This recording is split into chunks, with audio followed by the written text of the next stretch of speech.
बिस्मिल्लाहिर्रहमानिर्रहीम वस्सलातु वस्सलामु अला रसूलिल्लाह व अला आलिहि व सहबिहि अजमईन। मौजूद नाज़रीन व सामिईन किराम, अस्सलामु अलैकुम व रहमतुल्लाहि व बरकातुहू। आज हम मिस्र के एक और वली कामिल हज़रत अली अल-बय्यूमी और मस्जिद सैयदना अर-रिफ़ाई का मुख्तसरन तज़किरा करते हैं। हज़रत अली अल-बय्यूमी रज़ी अल्लाह ताला अन्हु एक अज़ीम वली कामिल हो गुज़रे हैं।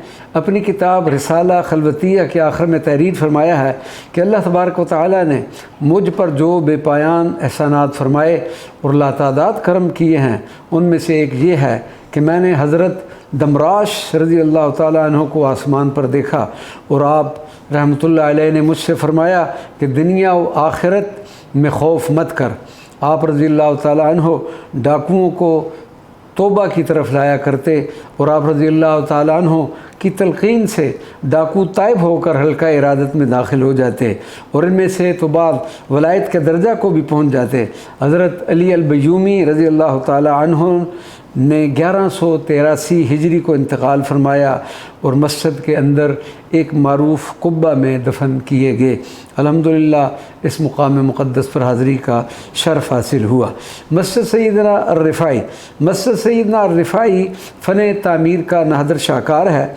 सतह ज़मीन से काफ़ी ऊंचाई पर वाक़ है और बाहर से किला नुमा दिखाई देती है। जब इस मस्जिद में दाखिल हों तो सामने सिलसिला रिफ़ाइया के मशहूर बुज़ुर्ग सैयदी शेख अहमद कबीर अर-रिफ़ाई के भांजे हज़रत अहमद अर-रिफ़ाई का नहायत खूबसूरत मीनार है। मस्जिद अंदर से नहायत ही खूबसूरत और नक्शो निगार से मुज़य्यन है। मस्जिद सैयदना अहमद रज़ाई से बाएँ जानब एक कमरे में शाही मकबरे हैं, जिनमें सबसे नुमायाँ मकबरा शाह फ़ारूक अव्वल का है।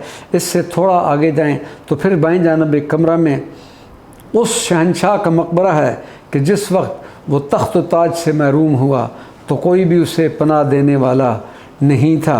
वो साबका शाह ईरान आर्या महर रज़ा शाह पहलवी था। मकबरा जात नहायत खूबसूरत अंदाज में तामीर हैं। अक्सर औक़ात ये कमरा बंद रहता है और दरख्वास्त करने पर यह कमरा खोल दिया जाता है। अल्हम्दुलिल्लाह हज़रत अली अल-बय्यूमी के मज़ार मुबारक और मस्जिद सैयदना अर-रिफ़ाई और हज़रत अहमद अर-रिफ़ाई के मज़ारात पर हाज़री का शर्फ़ हासिल हुआ। अल्लाह तबारक व तआला हमारी इन हाज़रियों को शर्फ़ क़बूलियत अता फ़रमाए। वमा अलैना इल्लल बलागुल मुबीन।